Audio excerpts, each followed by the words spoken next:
Hello, Ram Ram ji. कैसे हैं आप सभी लोग? आपके प्यार भरे कमेंट से पता चल रहा है कि आपको मेरा वीडियो पसंद आ रहे हैं। इसके लिए मैं दिल से आपका धन्यवाद करती हूँ। चलो आज मैं आपको ऐसे चमत्कारी रहस्यमयी मंदिर के दर्शन करवाती हूँ। ये उत्तराखंड राज्य के पौड़ी ज़िले में श्रीनगर गढ़वाल में अलकनंदा नदी के तट पर श्रीनगर बद्रीनाथ राजमार्ग पर कल्यासोड़ में स्थित है। यह मंदिर श्रीनगर गढ़वाल से मात्र 14 किलोमीटर, रुद्रप्रयाग से 20 किलोमीटर और दिल्ली से 360 किलोमीटर दूरी पर है। यह माँ धारी का मंदिर है। यह माता काली को समर्पित है। आप मंदिर के दर्शन साल में कभी भी कर सकते हैं। उत्तराखंड के चारों धामों की यात्रा, वे चारों धामों को तो आप जानते ही होंगे। हो सकता है कुछ लोग माँ धारी के मंदिर को ना जानते हों, तो ये वीडियो मैं बताने वाली हूँ कि उत्तराखंड में अलकनंदा नदी के बीचों बीच स्थित एक रहस्यमय चमत्कारी मंदिर के बारे में, जहाँ माता की मूर्ति दिन में 3 बार अपना रूप बदलती है। सुबह बालिका के रूप में, दिन में युवती के रूप में और शाम को ये वृद्ध स्त्री के रूप में दिखाई देती है। एक ऐसा मंदिर जिसे चारों धामों का रक्षक कहा जाता है। अगर माता को क्रोध आता है तो इसका प्रभाव चारों धामों में दिखाई देता है। मैं आपको दिखाती हूँ ऐसी जागृत देवी जिसका नाम है धारी माँ। ये धारी माता के मंदिर का मुख्य दरवाज़ा है। घुसते ही आपको हनुमान जी के दर्शन होते हैं। नीचे जाने का रास्ता पक्का व सीमेंट का सुंदर रास्ता बना हुआ है तथा रास्ते में चारों तरफ छोटा सा एक बाजार भी है, जहाँ माता के लिए आप प्रसाद व घर के लिए धागे व मालाएं आदि सामान ले सकते हैं। नीचे माता का सुंदर मंदिर है। यह अलकनंदा के शांत जल में नजर आता है। यह मंदिर है माँ धारी माता का। अब हम पहुँचते हैं माँ धारी के मंदिर में। रास्ता जो है बहुत ही सिंपल है। वापस जाते समय यहाँ थोड़ी चढ़ाई है, करीब 400 मीटर के आसपास है। बीच में ही हमको यहाँ पर दिखाई दे रहा है एक भैरव मंदिर। आप जब भी आप यहाँ आते हैं तो माता के दर्शन के बाद भैरव मंदिर के दर्शन भी आप ज़रूर करें। ऊपर चढ़ने के लिए थोड़ी चढ़ाई है, पर रास्ता बहुत अच्छा है। रास्ते में धर्मशालाएं भी आती हैं। आप अलकनंदा व प्रकृति का मजा लेते हुए आसानी से नीचे माँ के मंदिर में पहुँच सकते हैं। आजकल तो यहाँ घोड़ों की व्यवस्था भी की गई है। जो लोग ऊपर नहीं चढ़ पाते उनके लिए यहाँ घोड़ों की व्यवस्था है। घोड़े वाले 300 रुपये लेते हैं और ऊपर सड़क तक छोड़ आते हैं। अब हम मंदिर तक पहुँच गए हैं। ये जो है मंदिर का गेट है जो हमें मंदिर तक पहुँचाता है। जो आप शेड देख रहे हैं, माता का ये पुराना अस्थायी रूप का मंदिर है। जब आपदा आई थी तब माता को यहीं शिफ्ट किया गया था और 9 वर्ष तक माता की पूजा अर्चना यहीं पे की गई थी। अब मैं आपको पुराने मंदिर ले चलती हूँ। लो, अब हम पहुँच गए हैं मंदिर के अंदर। देखिए, घंटियाँ, चुन्नियाँ बहुत सारी चढ़ी हुई हैं यहाँ पर। मंदिर के अंदर माता धारी को चमत्कारी देवी कहा जाता है। यहाँ जो मन में श्रद्धा लेकर आता है, माँ उसकी मनोकामना पूर्ण करती है। जो श्रद्धा के साथ यहाँ पूजा अर्चना करवाता है, माँ उसे अपने दरबार से कभी खाली नहीं जाने देती। देखिए कितनी सुंदर प्रतिमा है माँ धारी की। साथ ही माँ धारी के महादेव भी विराजमान हैं पूरे परिवार के साथ। ये देखिए, नंदी महाराज और भोलेनाथ पूरे परिवार के साथ यहाँ विराजमान हैं। देखिए कितनी सारे घंटियाँ, चुन्नियाँ हैं। जिन लोगों की मनोकामना पूर्ण हो जाती है वो यहाँ पर घंटियाँ व चुन्नियाँ बांध कर जाते हैं। ये परिक्रमा मार्ग है। देखिए, पूरा परिक्रमा मार्ग आपको घंटियाँ और चुन्नियाँ ही दिखाई देंगी। नीचे अलकनंदा नदी बह रही है। अब मैं आपको माता के नए मंदिर के दर्शन करवाती हूँ।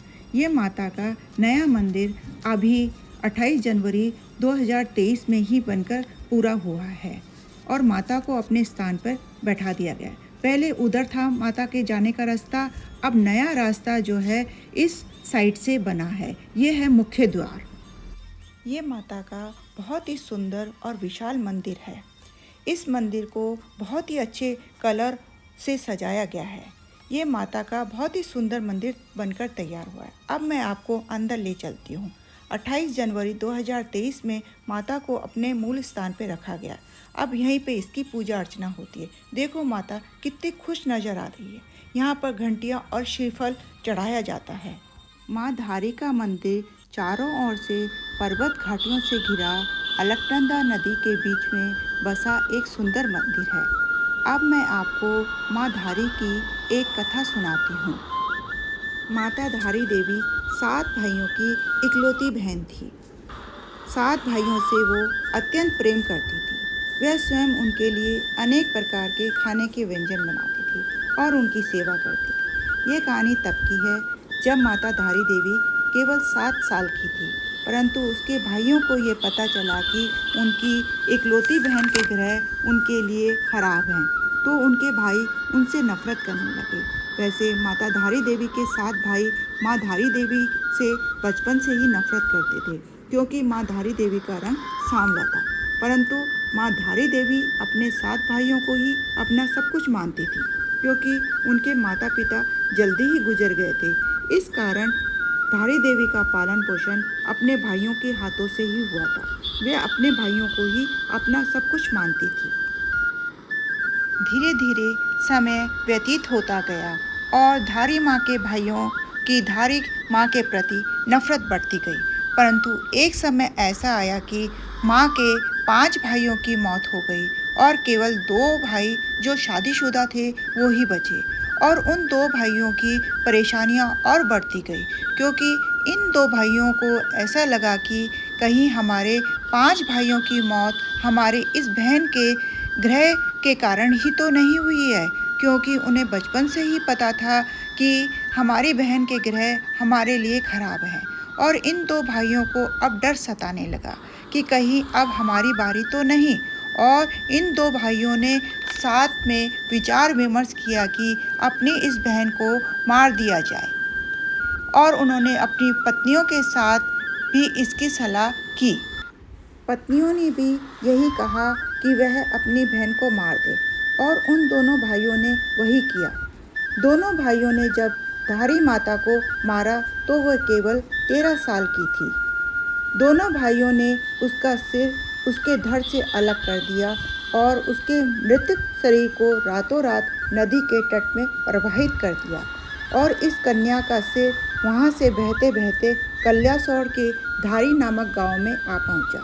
जब सुबह सुबह का वक्त था तो धारी गांव में एक व्यक्ति नदी के किनारे कपड़े धो रहा था। नदी में कोई लड़की बह रही है।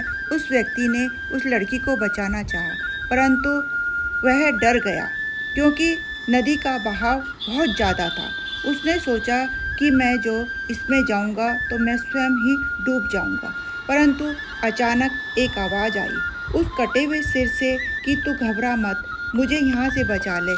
मैं तुझे आश्वासन दिलाती हूँ कि मैं जहाँ तू पैर रखेगा वहाँ पर मैं सीढ़ियाँ बना दूँगी। कुछ समय पहले ये सीढ़ियाँ दिखाई देती थी। कहा जाता है कि उस व्यक्ति ने उस कन्या को बचाने गया तो सचमुच एक चमत्कार हुआ। जहाँ जहाँ उसने पैर रखा वहाँ वहाँ सीढ़ियाँ बनती गई। वह व्यक्ति नदी में गया तो उस व्यक्ति ने उस कटे हुए सिर को जब कन्या समझ के उठाया तो वह व्यक्ति अचानक से घबरा गया। वह जिस कन्या समझ रहा था वह तो एक कटा हुआ सर है। फिर उसे कटे हुए सिर से फिर आवाज़ आई कि मैं देव रूप में हूँ और मुझे एक पवित्र सुंदर स्थान पर एक पत्थर पर स्थापित कर दे। उस व्यक्ति ने वही किया जो उस कटे हुए सिर ने उस व्यक्ति से बोला था, क्योंकि उस व्यक्ति के लिए वह किसी चमत्कार से कम नहीं था कि कटा हुआ शरीर आवाज़ दे रहा है और व्यक्ति के लिए सीढ़ी बना रहा है एवं उसकी रक्षा का आश्वासन दे रहा है। ये सब देखकर वह व्यक्ति भी समझ गया कि यह एक देवी है। जब उस व्यक्ति ने उस कटे हुए सिर को पत्थर पर स्थापित किया तो कटे हुए सिर ने अपने बारे में सब बताया कि मैं एक कन्या थी जो कि भाइयों ने मुझे मार दिया था। सब कुछ बता के उस कटे हुए सिर ने एक पत्थर का रूप धारण कर लिया। तब से उस पत्थर की वहाँ पूजा होने लगी। धड़ वाला हिस्सा रुद्रप्रयाग में काली मठ में माँ मैठाणी के नाम से प्रसिद्ध है। यहाँ पर भी माँ का भव्य मंदिर है। इस मंदिर को बदन वाला हिस्सा भी कहा जाता है। काली मठ भारत के 108 शक्तिपीठों में से एक है। धार्मिक परंपराओं के अनुसार काली मठ एक ऐसा स्थान है जहाँ देवी काली ने रक्तबीज नामक राक्षस को मारा था और उसके बाद देवी पृथ्वी के नीचे चली गई थी। शक्तिपीठों में काली मठ का वर्णन पुराणों में भी मिलता है। कहा जाता है कि जो सच्चे मन से कोई व्यक्ति यहाँ पर पूजा अर्चना करता है उसकी सभी मनोकामनाएं पूर्ण होती है। केदारनाथ में 16 जून 2013 में शाम 8 बजे आई आपदा का कारण भी माँ धारी का क्रोध ही माना जाता है। माँ धारी को अपने मूल स्थान से हटा दिया गया था तो माँ को अत्यंत क्रोध आया था, जिसके कारण आसपास सब कुछ तबाह हो गया था। बचा था तो एकमात्र केदारनाथ का मंदिर। वैसे माँ धारी की प्रतिमा बहुत ही शांत मुद्रा में है। नीचे अलकनंदा नदी बह रही है। आप लोग नीचे जाकर स्नान दीपदान भी कर सकते हैं। माँ अलकनंदा नदी की धारा के साथ बहती हुई आई थी, इसलिए इसे धारी माँ कहा जाता है। आपको मेरा ये वीडियो कैसा लग रहा है प्लीज़ कमेंट्स बॉक्स में ज़रूर बताएं और कमेंट्स बॉक्स में जाकर जय धारी माँ लिखें। इस वीडियो को आप पहली बार देख रहे हैं तो हरकंडी की बेटी चैनल को सब्सक्राइब ज़रूर करें। धन्यवाद। धारी की देवी माँ भगवती तू धड़ी